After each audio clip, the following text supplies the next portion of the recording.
ቀስቴ ቅዱሴን ቅጥቅጥ አርጎ ደብድቦታል። ይገርማል። ደሙ እስከሚፈስ ድረስ ገላጋይ በሌለበት በጣም ከመጠን በላይ ጎድቶታል። ቅዱሴ ወድቆ መነሳት እስከሚያቅተው ድረስ ደርሶ ነበረ።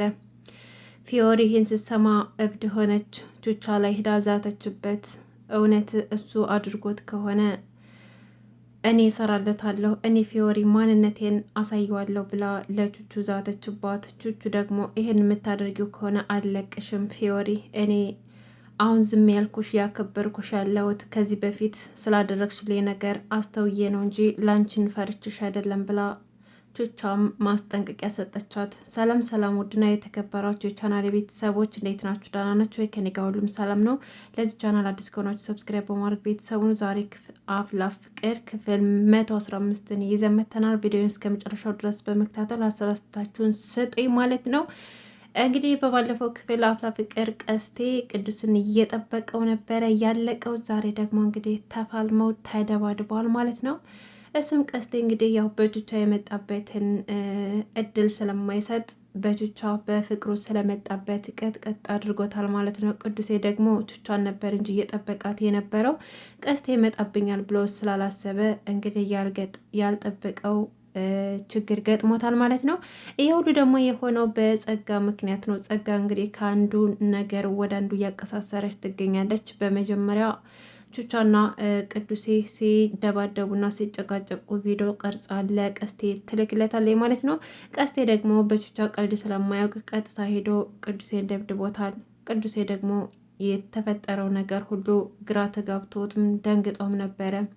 ከዛም በኋላ መሬት ወድቆ ደም በደም ከሆነ በኋላ ቹቻም ደግሞ አለቀውም እገለዋለሁ እያለ ስትፎክር ቤዛ እንደምንም ብላ ታስቆማታለች። ከዛም በኋላ ቤዛና ቹቻ ተረጋግታ እየሄዱ ያሉ ድንገት እዛ አጥር ስር ተሸርክቶ ደሙ እየፈሰሰ ያዩታል ማለት ነው ቅዱሴ። ከዛ እንደ ቤዛ ይሄ ቅዱሴ አይደለም እንደ ይባባሉና ሩጦ ሲሄዱ ደም በደም ሆኗል። ከዛም በኋላ ቅዱሴ ቹቻ ጎበዝ አንበሳ ነሽ፣ በጣም ጀግና ነሽ፣ እንደዚህ አልጠበኩሽም ነበር። እኔ አንቺን ስጠብቅ ይዋጣልን እንፋለም ተባብለን በተቀጣጠርንበት ጋርድሽን ልከሽ አስደበደብሽኝ። እኔና አንቺ ወደፊት ይለይልናል፣ ግን ሳላደንቅሽ አላልፍም ብሎ ይዘትባታል። ቹቻም ደግሞ ምን እንደተፈጠረ ግራ ገብቷት እንዴ እኔ ደግሞ መቼን ያስደበደብኩት ምን ተፈጥሮ ነው? ቆይ ማን የደበደበው? እያሉ ቤዛና ቹቻ ግራ ይገባቸዋልና ነገሩን ለማጣራት ይሞክራሉ። ከዛም በኋላ ዞር ሲሉ ጸጋ እያየቻቸው ስለነበረ ቹቻ ታያትና በቃ አሁን ነገሩ ገባኝ።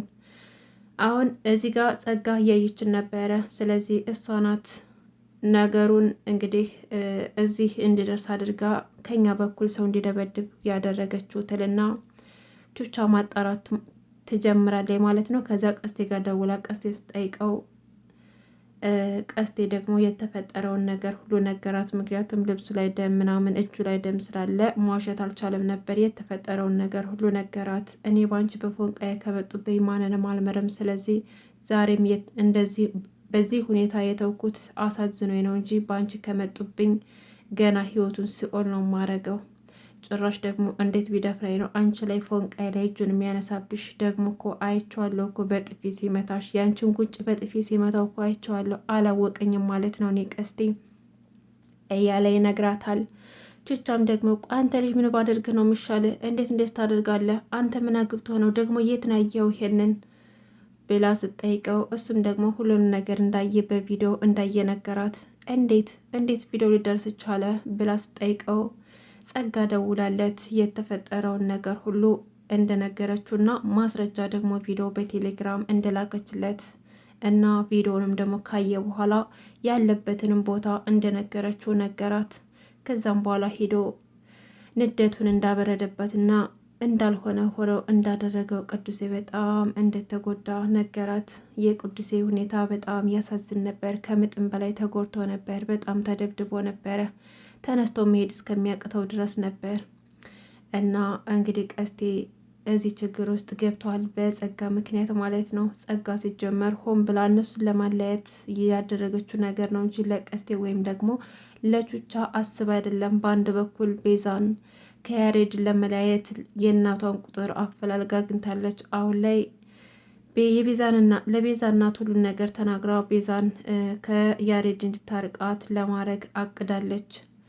ቹቻን ደግሞ ቀስቴንና ቹቻን አጣልታ ቀስቴ ደግሞ ቹቻን የተጣላት ቤዛ ባመጣችው ነገር እና ቹቻ በሷ ነገር ገብታ ቀስቴ እንዲጣላቸውና ሁለታቸውን ለማራራቅ ብላ ያደረገችው ነገር ነው። ደግሞ በዚህም አልበቃትም። ሲደባደቡ ደግሞ ቪዲዮ ቀርጻ እንደዛ ቅዱሴ ተጎድቶ ያለ ቪዲዮ ትቀርጽና ወስዳ ለፊዮሪ ታሳያታለች ማለት ነው።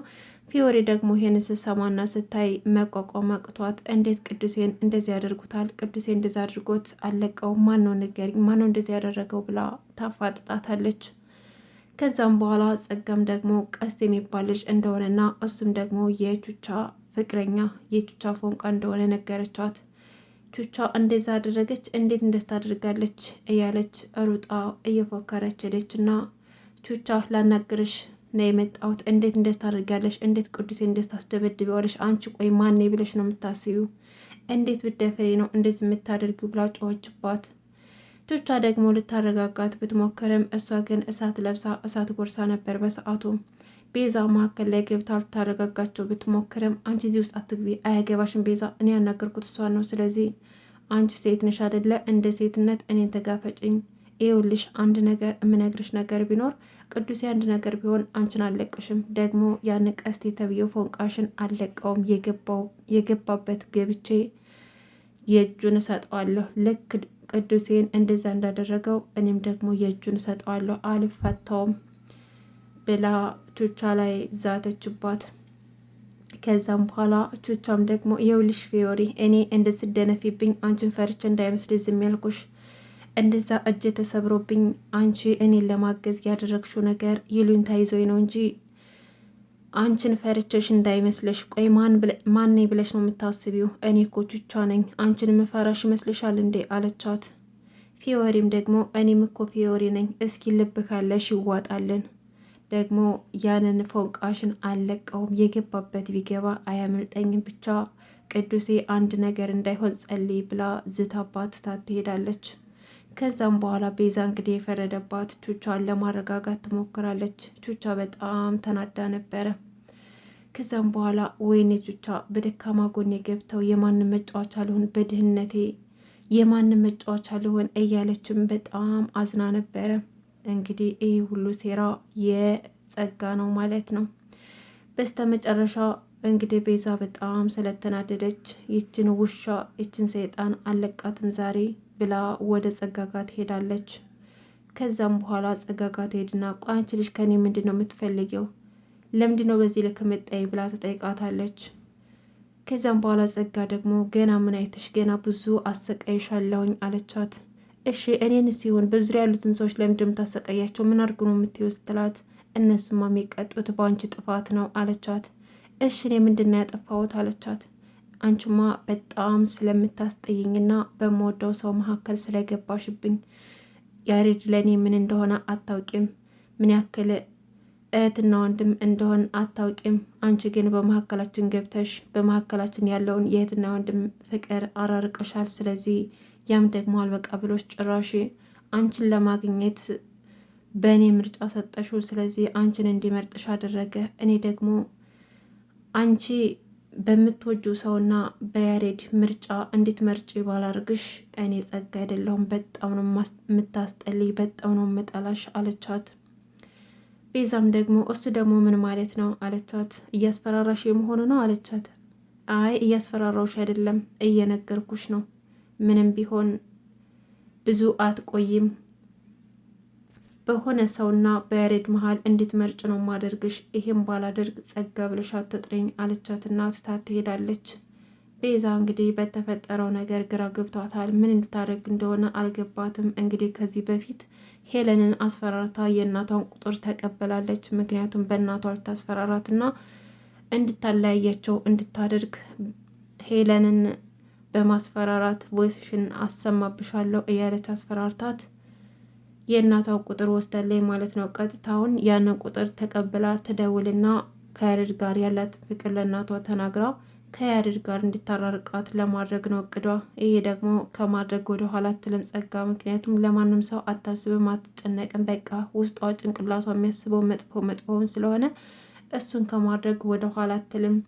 ኢዮስያስ እንግዲህ በገጠመው ነገር በጣም ግራ ተገብቶ ጭራሽም ከትምህርት ቤት ቀርቷል። እንግዲህ ሴቶች እያደረጉት ባለው ነገር በጣም ስለተጎዳ ትምህርቱን ሊያቆም ችሏል። መምህር በቃሉ ደግሞ እንግዲህ ወንድሙ ስለተደበደበበት በጣም ግራ ስለገባው በወንድሙ ምክንያት ተጨናንቆ ይገኛል። ቤዛንም ሲጠይቃት ቤዛም እንደማታውቅና ወደፊት የምታውቂ ከሆነ ማን እንደደበደበውና ማን እንደዚህ እንዳደረገው እንድነግሬ ብለው ቃል አስገባት። እሷም ደግሞ ቃል ገባችለት። ነገር ግን እንዴት ነው ቀስቴ ነው ብለው የሚነግሩት። ቅዱሴ ደግሞ እንግዲህ ያው ምንም ቢሆን መጥፎ ሰው አይደለም። ቀስቴም ደግሞ እሱን መጥፎ ሰው ሆኖ ሳይሆን ያው ጸጋ ባደረገችው ነገር እና በቾቻ ላይ ባደረገው ነገር ስላበሳጨው ነው እንጂ ከሱ ጋር ሌላ ምንም አይነት ችግር የለውም። ውይ ጸጋ ግን መቼ ነው የምታቆመው? እንግዲህ ሔዋን ደግሞ ለሀና የተፈጠረውን ነገር ነግራት እንግዲህ ያው ኢዮስያስን ማየት እንደምትፈልግ ነግራት እየሄደች መምህር ሜሪን ማናገር እንዳለባቸው ወስነው ሂደው ነገሯት። መምህር ሜሪም ደግሞ መፍትሄ እንደምታመጣና ኢዮስያስን አግኝታው እንደምታናግረውና መፍትሄ እንደምታገኝላቸው ነገረቻቸው።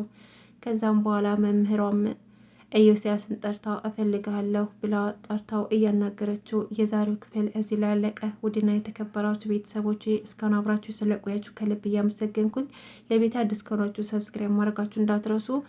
አመሰግናለሁ። መልካም ጊዜ ይሆንላችሁ።